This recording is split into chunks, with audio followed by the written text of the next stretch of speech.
大家好，欢迎来到明星新闻中国渠道。本期视频内容均基于真实资料整理，力求客观呈现。视频画面未使用AI生成，仅封面由 Canva 制作。我们始终希望通过内容传递温暖与正能量，陪伴大家感受更积极的生活。王一博粉丝豪掷30万珠海姻缘，双向奔赴的爱太戳人。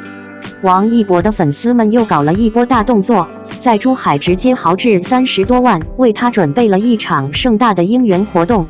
这次姻缘的契机，正好是王一博要在珠海参加一场超级跑车锦标赛，又恰逢他即将迎来29岁生日。为了支持偶像，粉丝们可以说是把浪漫和热血都拉满了，给足了排面。这次姻缘最出圈的，莫过于那个面积超过1200平方米的痛楼和梦幻的空中花园。粉丝们以法式花园为蓝本，用浅绿和纯白交织出极具美感的氛围。在赛场内外，不仅有各种赛车和生日主题的打卡点、气模和巨幅海报，还专门布置了音乐区、荣誉墙和留言区。当赛车的引擎轰鸣声遇上花海的浪漫，一半是速度，一半是温柔，这种视觉上的碰撞真的让人感叹，粉丝们的用心程度堪称内娱天花板级别。除了线下布置，粉丝们还安排了包机、地铁大屏等多维度的姻缘，把整座城市都铺满了对偶像的祝福。其实，这种大场面的姻缘对王一博的粉丝来说并不陌生。从海陆空联动的公益姻缘，到全球的标亮灯，再到为维和警察基金会捐款，他们早就把追星变成了一件有创意、有格局的事。这次珠海的爱博乐园，更是把这种陪伴感做到了极致。就像粉丝们说的那样，你只管在赛道上飞驰，我们在身后为你筑起堡垒。这场盛大的姻缘背后，是粉丝们长达几个月的筹备，无数次的往返，大量的时间和精力投入，只为给偶像打造一个专属的生日乐园。而王一博本人也一直用作品和实力在回馈这份喜爱，无论是在舞台上拼命练舞，还是在赛车场上不断突破自我，他都在用自己的方式告诉粉丝，你们的期待，我都有在认真回应。这不仅仅是一场粉丝为偶像花钱造势的狂欢，更是一场让人羡慕的双向奔赴。偶像在赛道上追求速度与激情，粉丝在赛道外筑起浪漫的堡垒，大家因为共同的热爱聚在一起，把喜欢变成了看得见的美好。这种绵长又生动的感情，确实让旁人看了都叫得暖心。赛车场上的引擎声总是让人热血沸腾，可当我看到珠海那片由王一博粉丝亲手打造的爱博乐园时，心里最先涌出的却不是震撼，而是一种久违的感动。很多人只看到30多万元的姻缘投入，却忽略了真正珍贵的，从来不是数字，而是无数人共同付出的时间、耐心和心意。当一群人愿意为了同一个目标默默筹备几个月，只为让偶像在人生又一个重要时刻感受到陪伴，这份情感本身就已经足够动人。最让我印象深刻的是那座超过1200平方米的主题布景，从法式花园风格，到浅绿色与纯白色交织出的浪漫氛围，再到赛车元素和生日主题巧妙融合，每一处细节都能看出设计者花了很多心思。赛车场本该属于速度与激情，可粉丝却用鲜花、灯光、留言墙和荣誉墙，把原本充满机械感的空间变成了一座温暖的生日花园。轰鸣的引擎与盛开的花海放在一起，竟然一点都不违和，反而形成了一种独属于王一博的浪漫。很多人总喜欢说，现在的粉丝姻缘越来越卷，可如果认真看看王一博粉丝这些年的行动，就会发现，他们努力的不只是把场面做大，而是一直在寻找新的表达方式。从公益捐赠，到城市的标点亮，再到这次珠海赛场的整体策划，他们一直试图把喜欢变成一种积极、温暖、富有创造力的力量。这种姻缘已经不仅仅停留在简单的横幅和灯牌，而更像是一场大型艺术策展，让来到现场的人都能够感受到一种共同参与的仪式感。当然，一场成功的姻缘从来不是单方面的热情。如果偶像只是不断索取关注，而没有回应粉丝，那么在盛大的活动终究也只是昙花一现。王一博之所以能够拥有如此稳定而长久的支持，一个重要原因就在于他始终在用行动回应大家的期待。这些年，他没有停留在一个舒适圈里，跳舞、唱歌、拍戏、主持、赛车，每一次身份转换都意味着重新开始，也意味着要接受新的质疑。尤其是赛车，这绝不是拍拍宣传照就能完成的工作，而是真正需要技术、体能、胆量和长期训练的竞技运动。赛道不会因为明星身份降低标准，每一圈成绩都只能靠实力跑出来。也正因为如此，当粉丝站在赛道旁为他加油时，那份支持才显得格外真实，因为大家看到的是一个不断挑战自己的人，而不是一个只活在聚光灯下的明星。我一直觉得，真正优秀的偶像，并不是让粉丝一直付出，而是能够让粉丝因为喜欢他，变成更好的自己。从这次珠海姻缘就能感受到这种力量。有人负责设计，有人负责协调，有人负责物料制作，有人负责现场布置，还有无数志愿者默默完成各种细节工作。大家因为共同喜欢一个人而聚在一起，也因此认识了更多志同道合的朋友。很多时候，留下来的不仅是一场活动，更是一段值得回忆的人生经历。更让我欣赏的是，王一博一直没有刻意消费粉丝的热情。他不会频繁制造话题去刺激大家消费，也不会把粉丝的付出当作理所当然。相反，他更习惯把精力放在作品和成绩上，让大家看到努力的价值。无论是影视作品中的突破，还是赛车场上的一次次挑战，都在告诉支持他的人，你们的喜欢，我会认真珍惜，也会用更好的自己去回应。这种回应也许没有太多华丽的语言，却比任何一句感谢都更有分量。有人会觉得，花这么多钱姻缘值得吗？其实，每个人都会有不同答案。但对于真正参与其中的人来说，他们买下的不是热搜，也不是流量，而是一份共同完成梦想的满足感。当大家站在那片精心布置的花园里，看着85号赛车驶过赛道，看着属于王一博的生日祝福铺满整个现场，那一刻的激动与幸福是无法用金钱衡量的。我想，这也是为什么王一博和他的粉丝总能给人一种双向奔赴的感觉。偶像不断突破自己，不辜负每一次期待；粉丝始终坚定陪伴，把支持化作实际行动。一个人在赛道上勇敢追梦，一群人在赛道外默默守护，这样的画面比任何刻意营造的感动都更加真实。或许这就是追星最美好的样子，不只是仰望一个闪闪发光的人，而是在陪伴他成长的过程中，也让自己学会坚持，学会热爱，学会因为喜欢而创造更多美好的东西。当引擎再次轰鸣，当生日祝福再次响起，相信无论对于王一博，还是每一位来到珠海的粉丝来说，这都会成为记忆里一段格外珍贵的风景。这样的双向奔赴，不仅温暖了彼此，也让更多人看见了热爱真正应该拥有的模样。王一博热搜惹争议，粉丝看脸同行眼红30个代言，顶流底牌凭什么？王一博你让多少人脸红了？这句话冲上热搜时，瞬间引发了不少讨论。粉丝看到这个话题，第一反应是心动，被帅到了，被舞台上的状态击中了，甚至觉得连呼吸都慢了一拍。但围观网友的关注点却不只停留在帅这个层面，有人觉得这是颜值带来的热度，有人开始分析背后的商业价值，还有人等着看看这场热搜背后到底有没有更硬的数据支撑。不得不说，这个热搜文案确实很会拿捏情绪。脸红2个字看似简单，却给了不同群体不同的想象空间。粉丝可以理解成心动、害羞、被魅力击中，路人则可以从另一个角度观察，为什么一个艺人的一个表情、一场活动，依旧能够轻易引发这么大的讨论。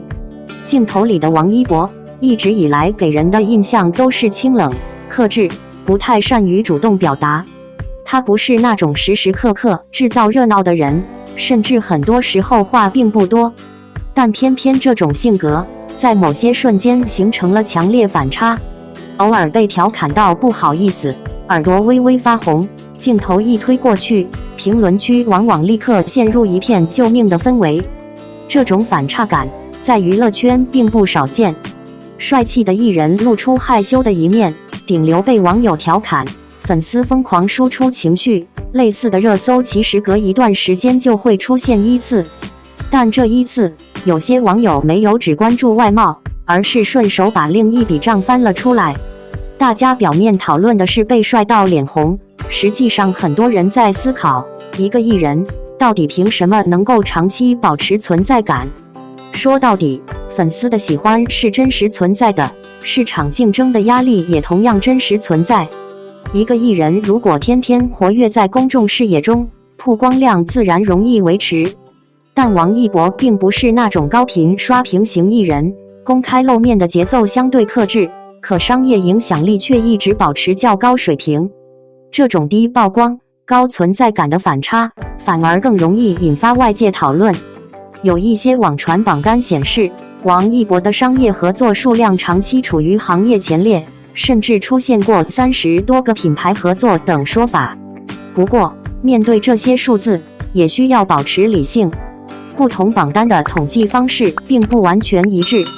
有的计算全球品牌代言，有的会将品牌大使、产品合作、系列推广等不同形式混合统计。所以数字可以作为观察市场热度的参考，但不能简单的当成最终结论。品牌选择艺人，从来不是单纯看热度，品牌方愿意投入大量预算，背后一定会综合考虑艺人的形象契合度、粉丝消费能力、传播效果以及长期稳定性。而王一博比较特殊的一点是他的公众标签并不单一，他既有舞台艺人的身份，也有演员身份，同时还和赛车、运动等领域产生关联，这让品牌在选择合作方向时有更多空间。运动、潮流、年轻消费、科技感，这些不同领域都可以找到与它的连接点。这也是为什么很多品牌愿意持续合作。很多艺人的商业形象比较单一，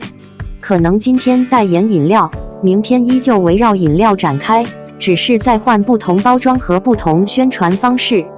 但王一博身上的标签更加多元，它可以出现在服饰、运动、汽车、食品等多个领域，而每一次合作又能找到不同的表达方向。当然，广告数量多，并不意味着每一次合作都一定成功。代言数量也不能直接等同于作品实力。一个艺人的商业价值需要时间和市场共同验证。但如果一个公众人物能够长期被不同类型品牌选择，至少说明市场认可他的辨识度、影响力以及商业吸引力。至于网上流传的某艺人撑起上市公司大部分收入股价因续约传闻大幅波动、公司高额激励留人等说法，就需要更加谨慎看待。上市公司的经营情况需要参考正式财报，股价变化也受到行业环境、市场情绪、公司消息等多方面影响，不能因为几个时间点刚好重合，就简单推导出直接因果关系。现在很多娱乐新闻都有一个特点，喜欢把可能有关写成必然如此。今天某艺人被拍到和某公司有关联，马上就能变成资源已经确定。某家公司股价出现变化，也有人立刻归因于明星效应。这样的叙事方式确实很容易吸引眼球，但也容易让信息失去准确性。真正能够体现一个艺人价值的，最终还是作品和长期表现。从公开资料来看，王一博参与过《无名长空之王》《热烈》等影视作品，同时也持续参与舞蹈、音乐以及赛车相关活动。电影表现、角色塑造、专业领域成绩，这些都有具体内容可以讨论。既不能因为粉丝喜欢，就把所有成绩无限放大，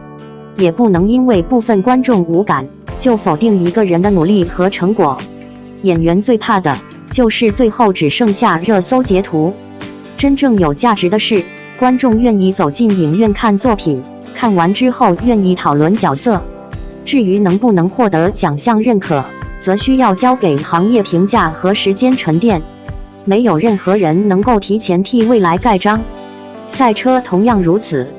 明星参与赛车活动和职业赛车手长期参加专业赛事是完全不同的评价体系。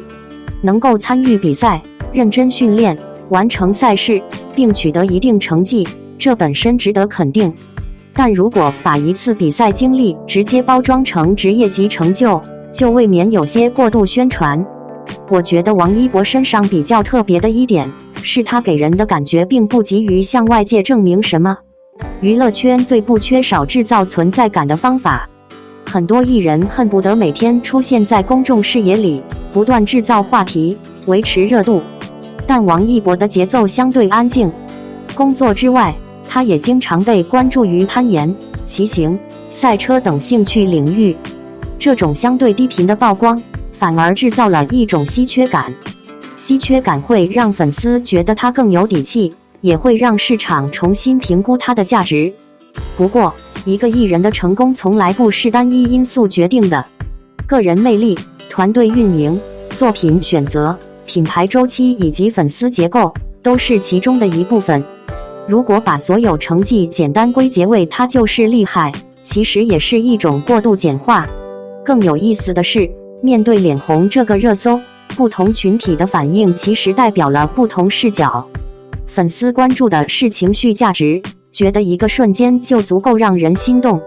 路人关注的是商业逻辑，会追问数据是否真实。这两种观点并不冲突。喜欢一个人可以保持感性，讨论商业价值则需要保持理性。网络世界不应该只有支持和反对两种声音，也不应该把所有不同看法都简单归类。一个成熟的公众人物，最终不能只靠粉丝滤镜存在。作品是否经得起评价，商业成绩是否经得起核验，个人表现是否经得起时间检验，这些才是真正决定长期价值的东西。今天的热搜可能因为一个眼神、一句话、一瞬间的表情登上榜单，但多年以后还能被记住的，一定是那些真正留下来的作品和成绩。所以，王一博你让多少人脸红了这个话题，表面看是一场颜值狂欢，实际上背后隐藏的是一场关于流量价值的讨论。有人因为他的外形和状态心动，有人关注他的商业成绩，也有人提醒大家，数据不要随意夸大，荣誉不要提前颁发，喜欢一个人也要保持清醒。热搜每天都会更换主角，真正能够留下来的，从来不是短暂的镜头和一时的话题，而是观众多年以后依然愿意提起的角色、作品和经历。王一博未来能不能继续站稳，需要看之后的选择和积累，而不是靠一条热搜决定。至于粉丝说被帅到心跳加速，这份喜欢是真实的。至于有人因此产生压力，也不能说不存在。娱乐圈就是这样，有人因为魅力让别人脸红，有人因为竞争感到眼红。但最重要的是，别让夸张的宣传和无休止的争论把大家的判断力都消耗掉。很多人第一次看到王一博你让多少人脸红了这个热搜，都会以为又是一场普通的颜值狂欢。但认真想想，这个话题真正耐人寻味的地方，并不是脸红两个字，而是它折射出了王一博这些年最独特的存在方式。作为一路关注王一博成长的观众，我始终觉得他并不是娱乐圈里最擅长制造话题的人，相反，他甚至有些反流量。别人忙着频繁营业，不断曝光，他却总是在拍戏、练舞、赛车、录节目之间切换，很多时候消失一段时间，再出现时依然能够轻易成为全网焦点。这种能力不是一次热搜堆出来的，而是长期积累形成的个人品牌。很多粉丝说，看到王一博害羞时耳朵泛红，会忍不住心跳加快。这种反差确实很有感染力。平时那个冷静、克制、不爱表达情绪的人，偶尔露出一点少年般的羞涩，自然容易击中观众。但如果把所有热度都归功于颜值，那就未免太低估他了。真正让我欣赏王一博的，是他身上那种始终保持专注的劲头。从无名里的叶先生，到长空之王中的雷雨，再到热烈里的陈硕，每一个角色都能看出他不断突破舒适圈。有人喜欢，有人提出意见，这都很正常。但至少他没有停留在偶像身份，而是在不断尝试用作品证明自己。对于演员来说，没有什么比持续挑战不同角色更重要。除了影视作品，他又把热爱延伸到了赛车。很多人以为明星参加赛车只是为了制造新闻，可真正了解之后才知道，一场正式比赛背后需要长时间训练，熟悉赛车调校，适应赛道节奏，还要承担一定风险。王一博没有把赛车包装成炫耀资本，而是一圈一圈练习，一场一场积累经验。这样的态度本身就值得尊重。能够完成比赛值得鼓励，但也不需要把一次参赛神化成职业传奇。保持客观，反而更能体现真正的热爱。还有人喜欢讨论它的商业价值。网上经常流传30多个品牌合作顶流商业天花板等各种数字。作为观众，我认为这些数据可以参考，却没必要盲目神化。因为不同机构统计口径不同，代言人、品牌大使、推广合作往往会放在一起计算，所以具体数字未必完全一致。不过，有一点却很难否认，为什么越来越多不同领域的品牌愿意和王一博合作？答案或许就在于他的标签足够丰富。它可以代表潮流时尚，也可以代表运动精神，既能站在电影首映礼上，也能穿着赛车服站在赛道，既有舞台上的光芒，也有生活里的真实。这种多元身份，让不同品牌都能找到契合点。商业合作从来不是单靠流量就能长期维持，而是品牌综合考量艺人的公众形象、稳定性、影响力以及未来发展空间后的选择。其实，比起那些天天霸榜热搜的人，我更喜欢王一博这种不喧哗的成长方式。娱乐圈每天都有新的热点，今天夸这个，明天捧那个，很多人为了曝光不断制造争议。但王一博似乎一直保持着自己的节奏，他不会因为外界声音而频繁回应，也不会刻意迎合网络情绪。拍戏的时候认真拍戏，赛车的时候认真赛车，跳舞的时候认真跳舞，这种专注感反而成为他最鲜明的个人魅力。当然，喜欢一个艺人也应该保持理性，不能因为喜欢就把所有成绩无限放大，也不能因为不喜欢就否定别人所有努力。电影成绩需要市场检验，角色塑造需要观众评价，商业价值需要时间证明，赛车场上的表现同样需要专业标准衡量。这些都不是一句顶流无敌或者一无是处能够概括的。我一直认为，一个真正优秀的公众人物，最终留下来的不会是热搜截图，而是作品。多年以后，人们或许不会记得某一天热搜第一写了什么，却会记得无名里那个沉默坚定的叶先生，会记得热烈里那个为了梦想拼尽全力的陈硕，也会记得那个愿意一次次穿上赛车服，在高温赛道上挑战自己的年轻人。所以，王一博你让多少人脸红了？对于粉丝来说，是怦然心动；对于市场来说，是商业价值；对于行业来说，则是一场关于长期竞争力的观察。真正让人脸红的，也许不仅仅是他的外表，而是他一直在用行动告诉大家，热度可以来得很快，也可以消失得很快。只有作品、专业和坚持，才是一个演员、一个艺人能够走得更远的底气。也正因为如此，我更期待未来的王一博。不是因为下一条热搜，而是因为下一部作品、下一次突破、下一段新的成长。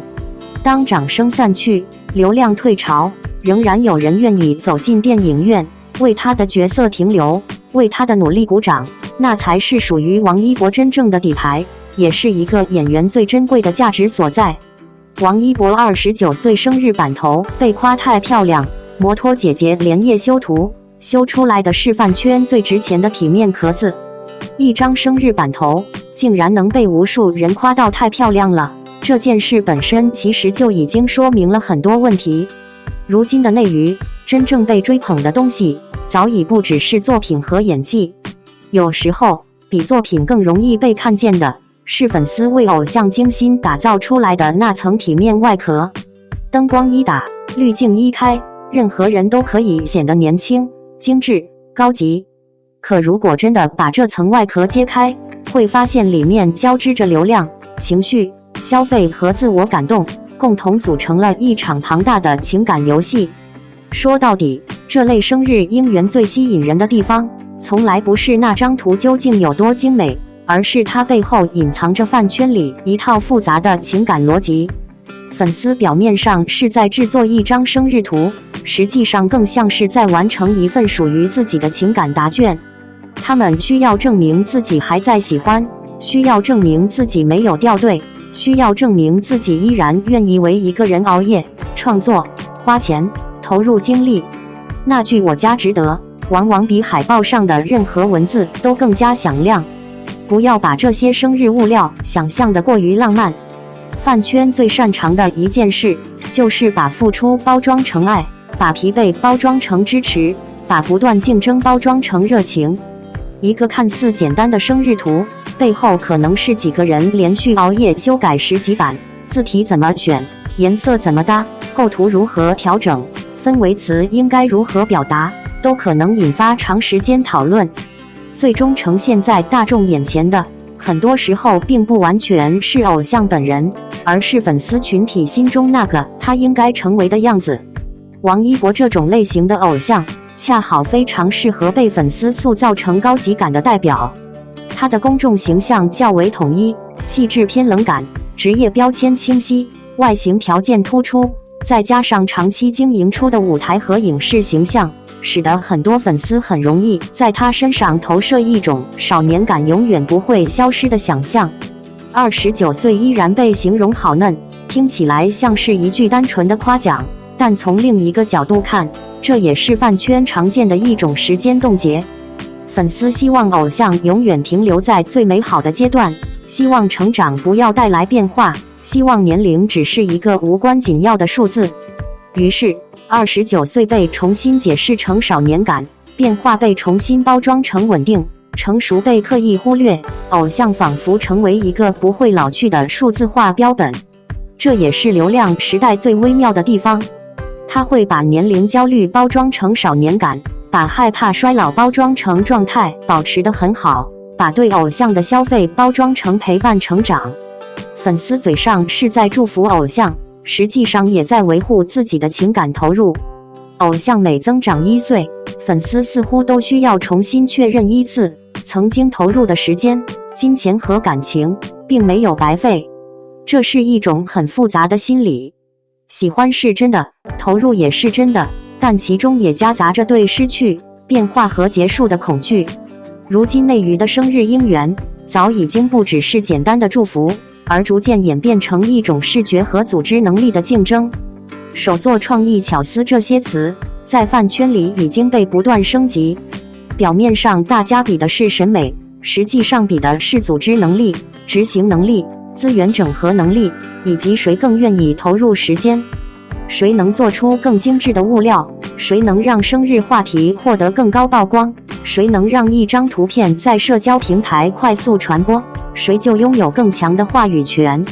最终的胜负很多时候并不完全取决于偶像本人，而取决于背后的粉丝群体是否还有持续输出的能力。但问题也在这里，一个圣殿修建的越华丽，有时候越容易遮挡真实。对于王一博这样的艺人而言，真正值得讨论的其实从来不只是一张生日版头，而是它能够长期保持热度的原因。是作品，是商业价值，是职业态度，是外形管理，还是粉丝群体持续不断的支持？这些问题往往没有生日祝福那么容易被讨论，因为大家更喜欢看漂亮的结果，却不喜欢拆解背后的逻辑。一旦开始分析，一些所谓的顶流神话可能就没有想象中那么牢固。生日应援其实很像一场小型品牌发布会，只不过品牌方不是公司，而是粉丝自己。海报是视教物料，打榜是传播指标，控评是舆论维护，转发点赞是数据表现。生日当天的文案和二创，则像是一场年度营销总结，表面上充满温情，实际上背后依旧遵循着数据逻辑，甚至连一句祝福都带着一种这一次一定要赢的竞争意味。更有意思的是，高级感本身也已经成为饭圈里的一种商品。什么叫高级？什么叫漂亮？什么叫有审美？很多时候并没有绝对标准，而是由群体共同定义。当足够多的人反复强调某种风格，它就会逐渐成为一种默认答案。外人可能觉得普通的设计，在圈内却可能被称为艺术品。常见的排版方式，也可能被包装成顶级审美。饭圈真正珍贵的，有时候不是创造，而是形成共识。但这种共识也存在反噬风险。今天大家强调永远少年感，明天只要出现一点状态变化，就可能被拿来放大比较。今天大家称赞高级，明天一次妆造失误，就可能迅速迎来反差评价。因为极致的赞美本身也意味着更高的人设压力，它像一把锁，把偶像固定在某种完美形象里。可人终究会成长，会变化，会有状态起伏。当现实打破想象，人设崩塌往往也会更加明显。这样的模式其实并不新鲜，过去的生日会、生日应援、超话活动、数据冲榜，都曾一次次上演类似的过程。粉丝像参与一场战役一样投入时间和精力，营销账号负责传播，公司获得商业价值，而偶像只需要站在聚光灯下接受这一切。热闹是真的，消耗也是真的，而最容易被消耗的，往往是那些以为自己正在守护的人。再往前看，饭圈最经典的变化，并不是谁的生日图制作的最好，而是谁成功把陪伴变成了一种长期消费模式。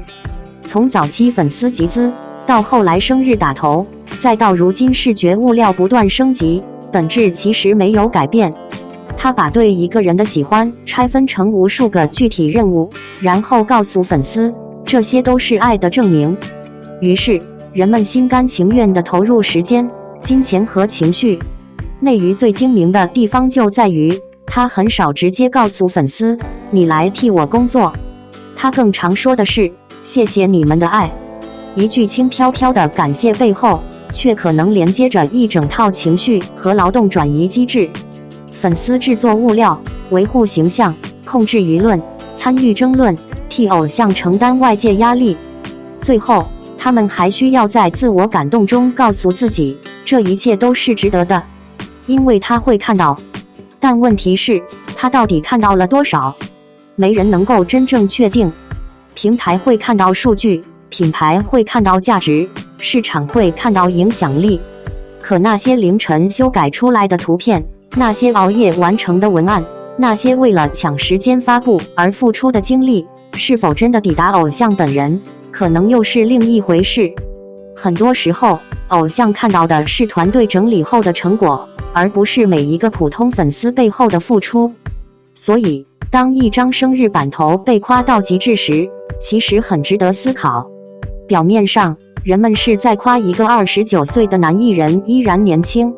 实际上，他们夸的是整个饭圈体系依然运转良好，夸的是粉丝仍然愿意投入，夸的是围绕偶像形成的情绪产业仍然充满生命力。大家彼此配合，没有人主动拆穿这场盛大的幻觉。更值得注意的是，饭圈的热闹越精致，有时候越说明它距离现实越远。越华丽的图片，越可能是在弥补那些无法单靠作品解决的问题；越统一的审美，越可能代表群体正在回避不同声音；越密集的祝福，也越像是在害怕某一天，这种共同话题突然消失。所谓姻缘，其实是在不断给一段关系续命。摩托姐姐们认真制作图片，看似是在为偶像庆生，实际上也像是在纪念自己的青春。谁年轻的时候没有为某个明星心动过？谁没有在某个圈子里熬过夜？谁没有因为共同喜欢一个人而获得过片刻归属感？饭圈能够持续存在，并不只是因为偶像有多优秀，而是因为它精准抓住了人的孤独、投射和情感需求。当然，也不能简单认为所有粉丝都是盲目的。很多人其实知道这套模式有些虚幻，但他们依然需要一个可以投入的对象。生活需要出口，情绪需要寄托。喜欢一个偶像，做一些图，剪一些视频，参与一些活动，有时候也是在给自己的生活增加一点秩序感。那是一种我正在参与某件重要事情的确认。但这也是饭圈最容易控制人的地方。一旦一个人的存在感和偶像绑定，就很难真正抽离。偶像继续成长，粉丝也只能跟随。今天是生日姻缘，明天是数据竞争，后天是舆论维护，再之后又是新的活动循环，像一台不断运转的机器。所有人都知道疲惫，却很少有人愿意第一个停下来。王一博29岁生日这件事，真正值得关注的，并不是他到底有多年轻，而是为什么一个明星到了29岁，依然需要通过嫩来满足粉丝的情绪期待？为什么一张生日图能够制造如此强烈的集体兴奋？为什么饭圈总能把普通祝福变成一场盛大的情绪仪式？答案其实并不复杂，因为这个行业最不缺包装，最不缺幻想，最缺的是面对真实年龄、真实作品和真实市场反馈的勇气。漂亮图片当然值得欣赏，但图片不能替代作品，不能替代实力，也不能替代一个艺人真正的长期价值。今天大家在评论欧喊太漂亮了，明天热搜变化之后，又有多少人还记得那张图？多少人还记得那些熬夜修改的细节？多少人还会思考，这份所谓的高级感，到底来自真正的审美，还是来自一群人的共同想象？内娱一直如此，表面上是偶像生日，实际上是粉丝在维持一套情绪关系；表面上是在夸一张图，实际上是在证明这套体系仍然有效；表面上是在送祝福，实际上是在提前消耗未来的热情。所以王一博生日版头太漂亮了这句话，看似只是一句夸奖，背后却映射出整个饭圈生态。漂亮只是表象，热爱是包装，劳动是底色，而焦虑才是推动这台机器持续运转的燃料。你以为大家是在庆祝生日，但某种程度上，大家也在不断给一场尚未结束的换教续费。从看到王一博29岁生日版头的那一刻开始，我就明白为什么评论会被一句太漂亮了刷屏。可在我眼里，真正打动人的，从来不只是那张设计精美的海报，而是它背后那份沉甸甸的心意。很多人喜欢把粉丝的一切努力解释成饭圈包装流量游戏，但如果真正了解摩托姐姐们为了这一张图所付出的时间与热情，就会发现，那不是一场简单的营销，而是一群人共同完成的一份生日礼物。王一博一直都是一个很特别的存在，他从不会主动制造话题，也很少靠夸张的人设吸引关注。他把更多时间留给舞台、影视作品、街舞、赛车以及自己真正热爱的事情。所以，他能够拥有今天这样的影响力，并不是因为一张生日海报，更不是因为所谓的少年感营销，而是在一次次作品和挑战中，慢慢积累出来的信任。很多人说29岁的王一博依然被夸好嫩，这是粉丝在冻结时间。我却觉得这句话真正表达的是一种欣赏。所谓少年感，从来不是年龄，而是一种状态。一个人在经历越来越多之后，还能够保持对梦想的执着，对专业的认真，对未知世界的好奇，这本身就是一种难得的少年气质。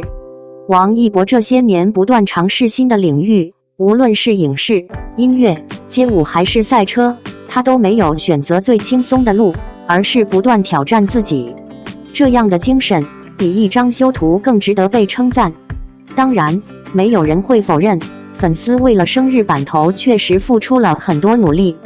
有人熬夜修改配色，有人反复调整字体，有人一遍遍推敲文案，只希望最后呈现出来的画面能够配得上自己喜欢的人。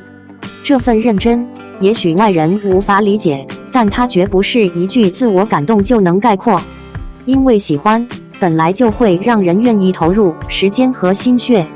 就像有人愿意亲手制作礼物送给朋友，有人愿意花几个月准备婚礼，有人愿意为了家人布置生日现场一样。付出并不一定需要回报，它本身就是情感表达的一部分。更重要的是，王一博的粉丝一直以来展现出的，并不仅仅是审美能力，还有惊人的组织能力和执行力。从公益活动到应援行动，从创意设计到现场秩序，他们一次次证明，真正优秀的粉丝文化不只是喊口号，而是能够把热爱变成有温度、有秩序、有创造力的行动。这也是为什么每一次王一博的重要节点总能引起广泛关注，因为大家看到的不只是偶像本人，还有那个始终团结、始终努力的群体。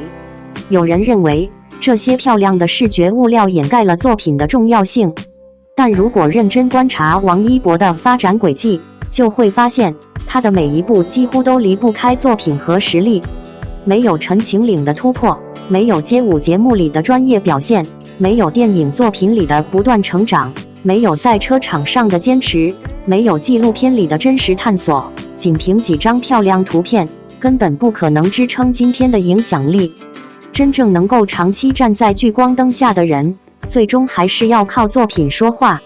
我反而觉得，生日版头之所以会受到那么多人的喜欢，是因为他恰好把王一博身上的气质表达了出来。那种干净、克制、坚定、不张扬的感觉，与他的公众形象高度契合。当一张设计能够准确传递人物气质的时候，它本身就是一次成功的艺术表达，而不仅仅是包装。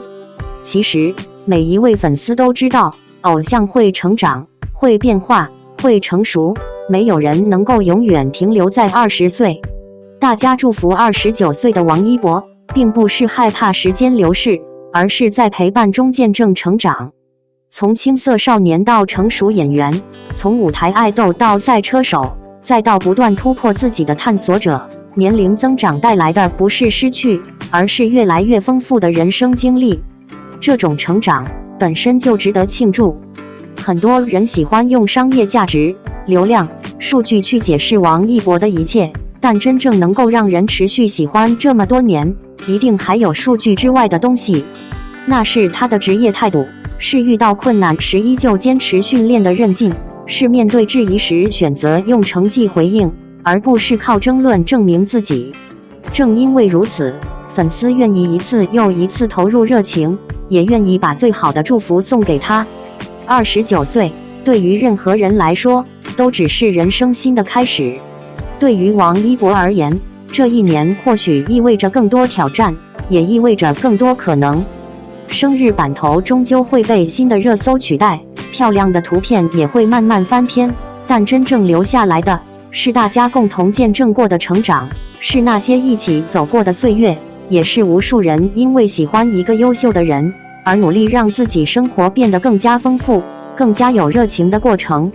所以，当我看到王一博29岁生日版头太漂亮了这句话时，我想到的不是所谓的包装，也不是流量神话，而是一群人认真表达热爱的样子，一个青年演员不断成长的轨迹，以及人与人之间因为欣赏而建立起来的温暖连接。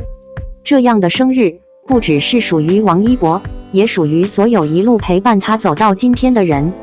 小众赛车本来安安静静，王一博一来即满追星粉，证件严管，进场变难。明星参赛真的弊大于利吗？7月23日，王一博落地深圳，为7月24日至26日的中国超级跑车锦标赛珠海站 GT3 组别比赛做最后备战。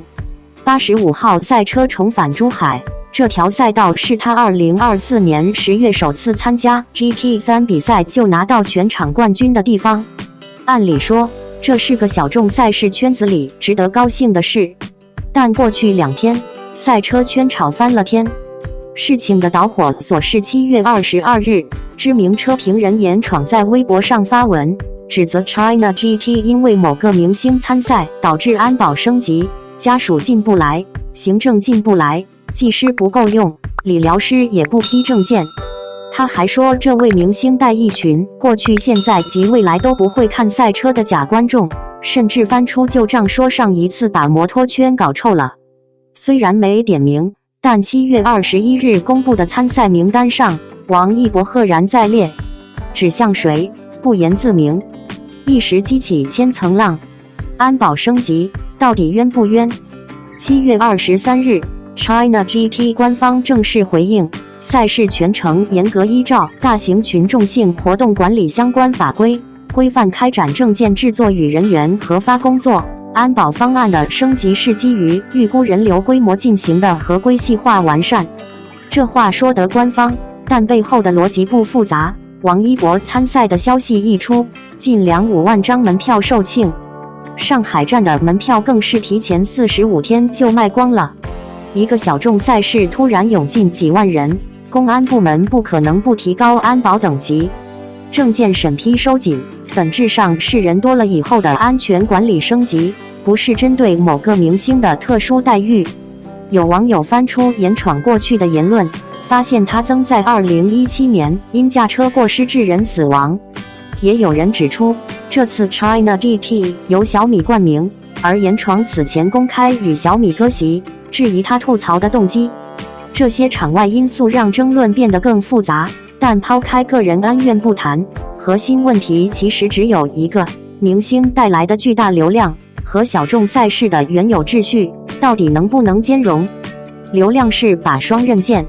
客观地说，王一博对赛车运动的破圈作用肉眼可现。赛事官博此前曾公开感谢跨界明星车手推动小众赛车运动破圈，肯定明星为赛事带来的价值。车评人韩露也发文力挺王一博对中国赛车、中国汽车文化的知名度扩张和正面影响力起到了巨大出圈的作用。珠海国际赛车场是王一博4轮 GT 赛车生涯的起点，他持续征战带动赛车运动走出圈层，实现了流量赋能体育，热爱撬动产业，成绩也不是虚的。7月23日的珠海试车中，王一博跑出组别第4，总排名第14的成绩，最快圈速1分37秒768。驾驶85号 AMG GT3 EVO 赛车，虽然不是纯职业车手，但圈速已经非常接近高水平职业车手。但另一面同样真实，粉丝豪掷30多万元打造1200平方米的樱园花园，主题包机，全程大屏联动，赛场周边商家赚得盆满钵满。这些热闹背后，是原本安静的赛车圈被突然涌入的追星大军冲击。有赛车爱好者抱怨，以前去看比赛可以近距离接触车队，和车手交流，现在连进批房都困难。谁的赛车，谁的主场？说到底，这是一场关于圈子主权的争论。对老车迷来说，赛车是爱好，是技术，是引擎轰鸣里的纯粹快乐。他们担心流量稀释了专业性，担心赛事变成粉丝见面会。对主办方来说，门票售罄，赞助商排队，赛事出圈，这些实打实的商业回报无法忽视。而对王一博和他的粉丝来说，他是持证车手，有成绩，有热爱，凭什么不能参赛？3种立场都没错，但放在一起就拧巴了。7月23日，严闯在发文回应，永远不会带家人看全是脑残粉的比赛。这话说得过了，但也戳中了一个真实困境。当小众赛事被推到聚光灯下，原有的圈层文化必然受到冲击。问题是，这种冲击是毁灭性的，还是破茧成蝶的必经之路？ China GT 官方在回应中说了一句值得琢磨的话：很高兴看到这项运动收获越来越多大众关注与喜爱，也期待大家共同发展和保护这项仅仅在国内发展了40载的新兴体育运动。发展和保护这两个词放在一起，大概就是答案。明星参赛带来的不只有拥挤的人群和严格的证件管控，还有前所未有的关注度、商业价值和生存空间。对一项只发展了40年的运动来说，活着、被看见，有时候比保持纯粹更重要。当然，如何在流量和秩序之间找到平衡，是主办方必须面对的考题。毕竟，赛车场终究是赛车的地方，不是谁的粉丝见面会。利弊之间，也许没有非黑即白的答案，但有一点可以肯定，小众赛车再也回不到安安静静的从前了。而这未必是坏事。赛车场上最迷人的，从来都不是谁的粉丝喊得更响，而是引擎轰鸣时那份靠实力争取每一秒的较量。所以，当看到有人说王一博来了，赛车圈就变味了，我反而觉得这场争论本身比比赛更值得思考。很多老车迷怀念过去的 China GT， 观众不算多，可以自由走进 P 房，与车手交流，近距离感受赛车文化，整个赛场安静而纯粹。这种情怀完全可以理解，因为任何一个小众圈子都希望保留属于自己的节奏。但现实是，任何一项运动如果始终停留在小圈子自娱自乐，就很难获得更多资源，也很难吸引更多赞助商，更不用说培养年轻观众。赛车运动本身就是一项投入极高的竞技项目，没有商业支持，没有观众基础，再纯粹也难以长期发展。而王一博的出现，恰恰改变了这一点。很多人喜欢把他定义成流量明星，却容易忽略另一件事，他首先是一名真正拿着赛车执照、长期坚持训练、认真参加比赛的车手。赛车场不会因为明星身份就让你跑得更快，圈速不会因为粉丝多就自动缩短，每一个成绩都是靠技术、体能和经验一点一点跑出来的。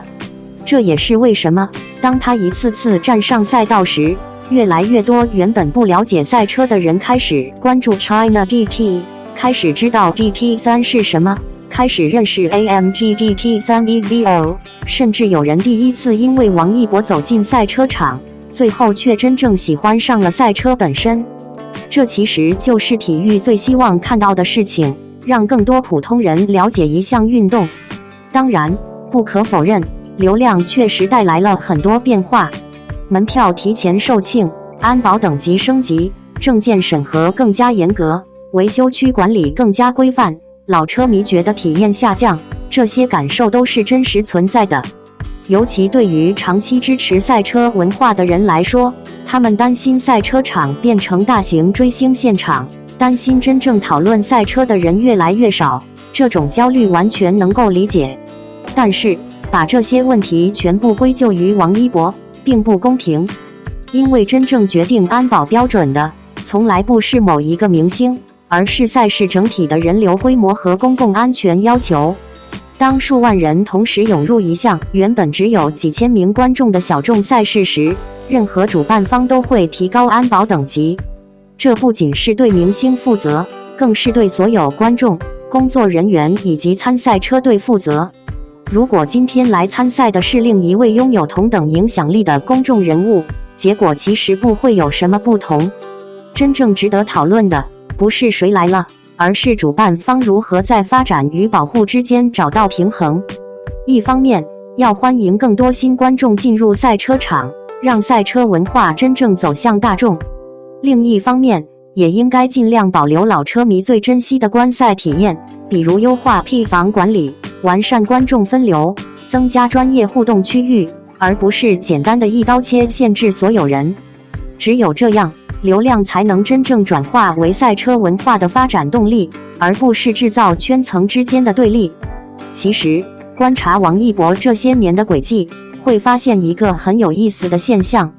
无论是街舞、滑板、摩托车，还是如今的赛车，只要是他真正热爱的事情，他都不是停留在体验一下，他会长期训练，会认真比赛，会接受专业规则，也愿意从零开始学习。这种态度才是很多粉丝愿意一路支持他的原因。他带来的不仅仅是关注度，更让很多年轻人第一次意识到，明星也可以真正去参与竞技体育，而不是把运动当成综艺节目里的一个游戏环节。所以，当有人说王一博让赛车场变得拥挤，我更愿意换一个角度来看。拥挤说明有人开始关注，门票售罄说明赛事终于拥有更大的市场，赞助增加意味着未来可能会有更好的赛事环境，更完善的赛车产业，以及更多年轻车手获得成长机会。当然，这并不意味着所有问题都会自动解决。饭圈文化确实需要更加理性，真正喜欢王一博的人，也应该尊重赛车场的规则，尊重所有车手，尊重这项运动本身。因为大家来到这里，最终应该关注的是比赛，而不仅仅是某一个人。赛车终究属于所有热爱速度的人，而不是属于某一个圈层。王一博或许只是恰好成为那个打开大门的人，他让更多人第一次听见发动机的轰鸣，第一次知道 GT 赛车的魅力，也让更多资本开始关注这个曾经默默发展的领域。至于未来，这项运动究竟会因为流量变得更好，还是因为流量失去初心，并不取决于王一博一个人，而取决于赛事主办方、车队、老车迷、新观众以及每一位走进赛车场的人共同努力。也许小众赛车确实再也回不到过去那个安静的时代了，但如果热闹之后留下的不只是应援和欢呼，还有越来越成熟的赛车文化，越来越完善的赛事体系，以及越来越多真正爱上赛车的新车迷，那么这样的改变就值得期待。感谢您观看视频。如果您觉得本时事通讯有用，请不要忘记点赞、评论和订阅。祝您生活愉快，充满活力。再见。